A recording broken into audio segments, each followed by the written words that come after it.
I'm Sherry Sturman, Director of Crayola Education. I'm excited that Harper Kids and Crayola are collaborating on the Read Along, Draw Along series that helps children enjoy great stories and the illustrations that bring them alive. We're thrilled that today's session features a beloved classic book that is celebrating its 75th anniversary this year, Goodnight Moon. This story is so special that our astronaut friends at the International SpaceStation are going to read it aloud and then answer kids' questions about space travel. So get cozy, gather some art supplies, and get ready for an interactive story session that will begin with an inspirational message from NASA Deputy Administrator Pam Melroy.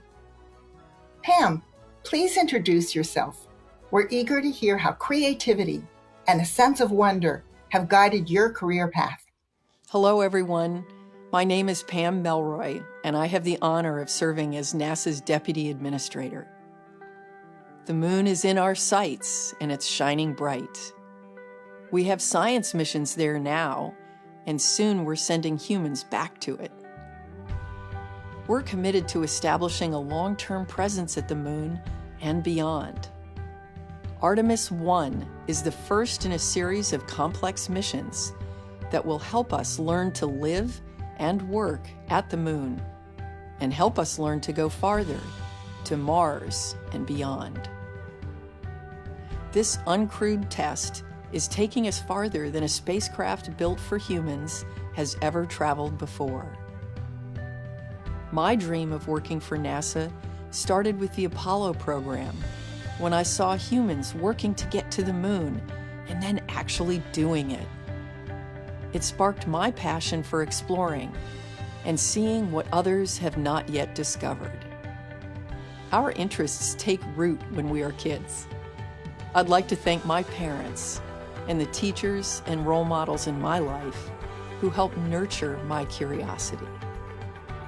Their support propelled me on an incredible journey as an Air Force pilot, an astronaut, and now as a NASA leader.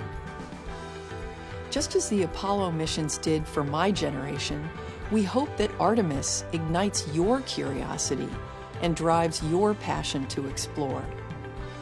We hope that students across the globe consider the power of science, technology, engineering, and mathematics careers to leave a lasting and positive impact on the world we live in, and the power of creativity to tell the stories of our hopes and achievements. As you enjoy this story, continue to dream about your place in the universe and follow your creative passions. We need all of you in our future.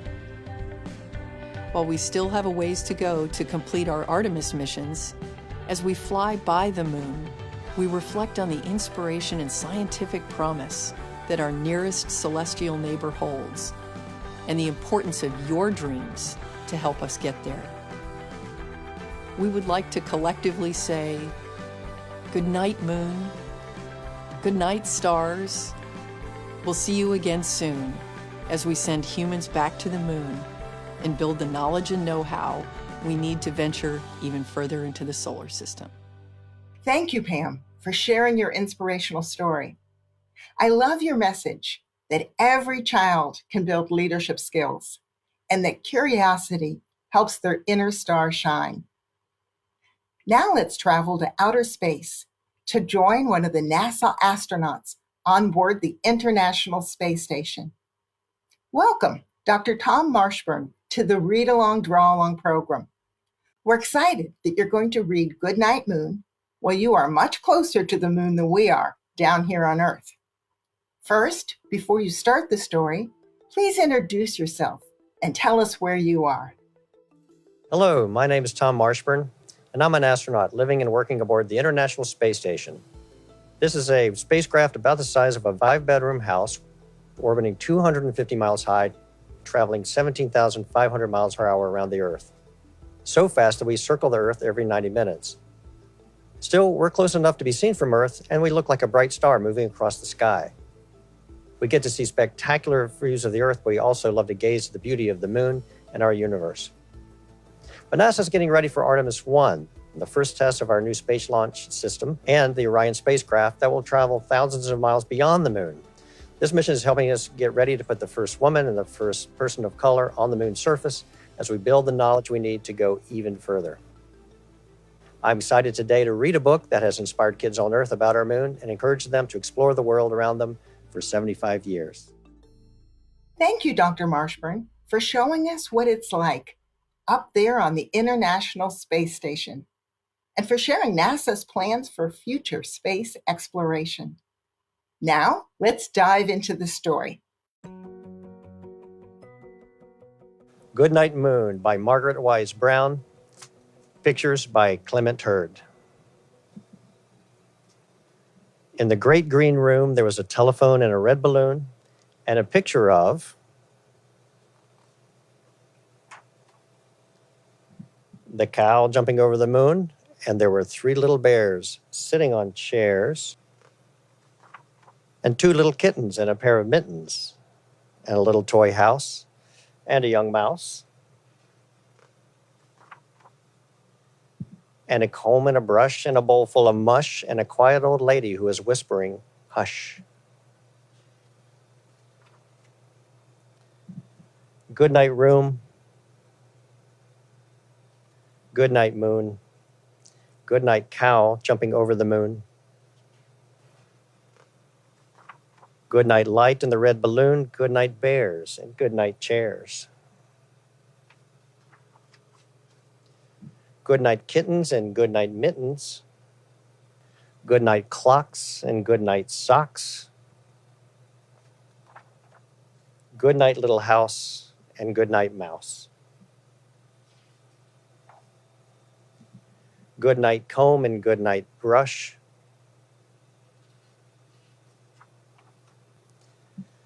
Goodnight nobody.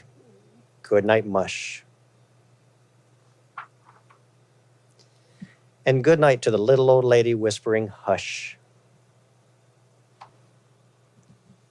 Good night, stars. Good night, air. Good night, noises everywhere.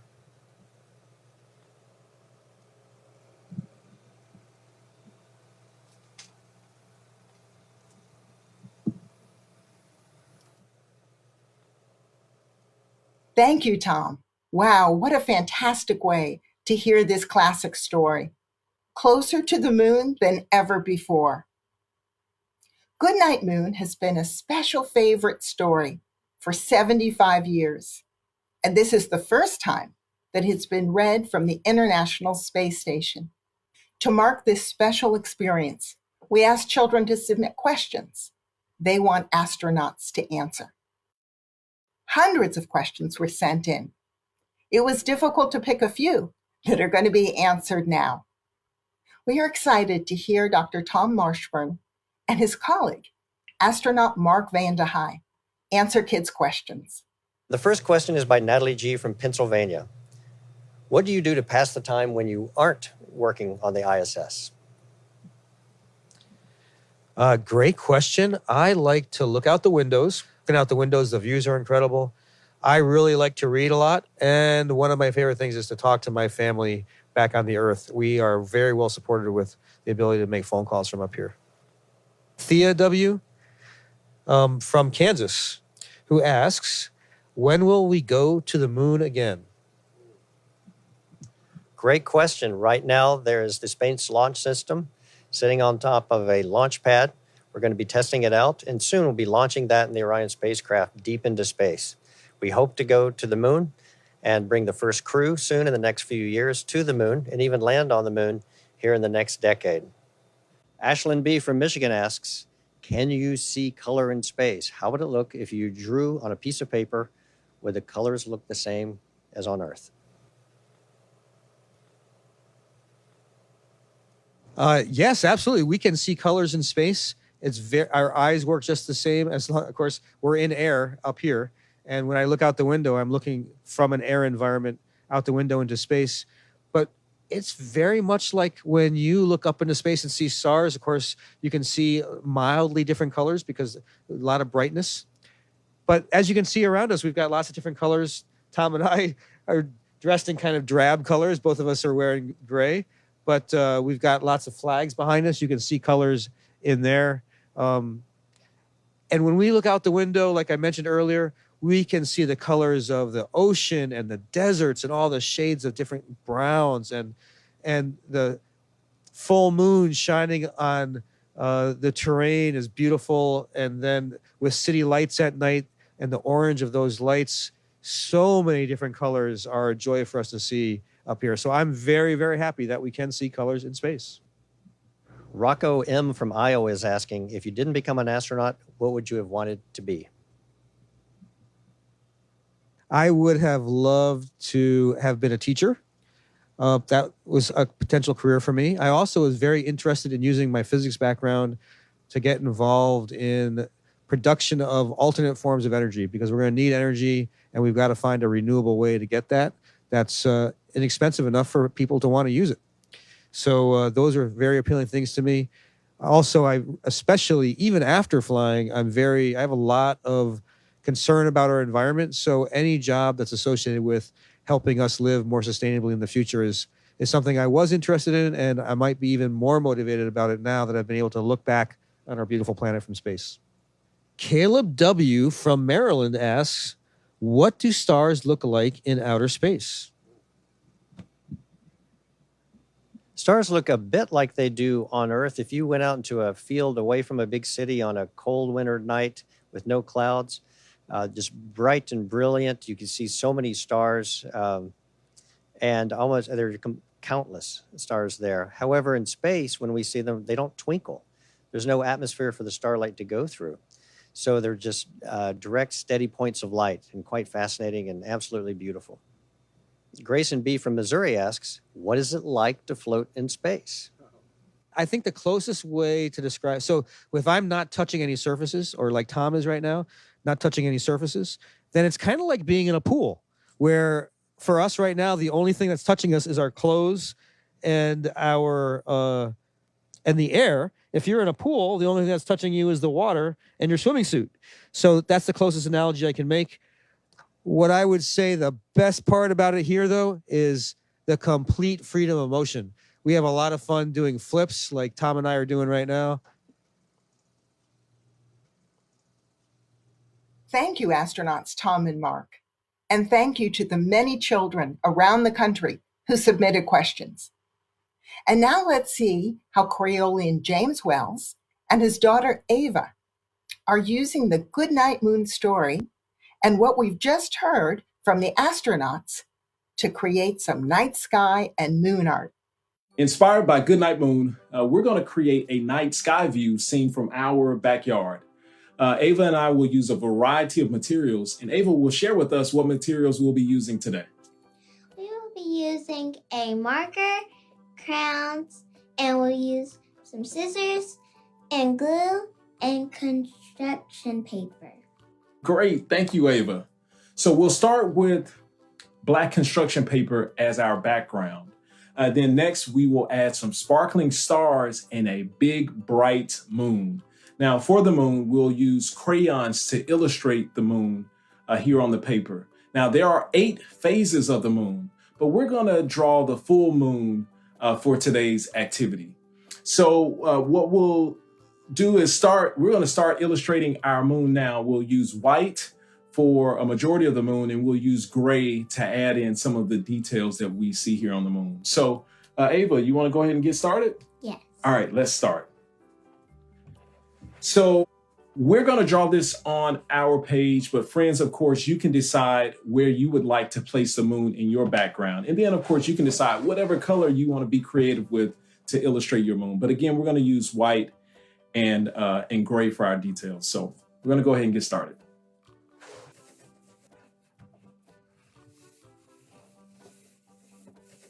So I'm illustrating my moon here in the top corner of my paper. And you know, the moon is a big round shape here, right? So I have my nice big shape, and I am going to start filling this moon in. For our stars, we're going to use our markers. Here, Ava, you have your marker? Okay, great. Go ahead, you have your marker there. And what I'm going to do is add just lots of stars in our background here, because we know that when we look up at the night sky, there are so many stars and we can't even count the number of them in the sky. So we're just going to add stars here in our background. And I'm going to get really creative. Now that we have stars in the background, because we are looking outside of our window, we're going to add some window panes and frames around our page here. So what we're going to do to create these window panes, we're going to create some rectangular strips. Now, Ava and I have some that are already pre-cut, but for you at home, what I would encourage you to do is take a sheet of paper. So to create panes to go alongside the longer part of your page, you want to take your paper, hold it vertical here, and you fold it in half. You crease it along that fold so that your paper is even. And to create multiple frames here, you want to fold it again. And we call this accordion style folding, where you'll create multiple frames here. Now, you're welcome to fold it again. I'm just gonna open it up here so you can see. So I have 4 rectangular shapes that goes along this sheet of paper. You take your scissors, here we have our scissors, and you just cut along the crease of the paper. So this is for the longer edge. For your shorter edge, what you want to do is take your paper and hold it horizontal. And again, you fold it in half, you crease it on the opposite side here, and again, you fold it, you crease it again. What we're going to do is we're going to use our glue, and we are going to create or at least paste down the frames of our paper here. So Ava, she's going to use the white. I'm going to use some brown strips of paper, and we're going to just run the glue along the edge here, the opposite side, and neatly place those here on the sheet of paper.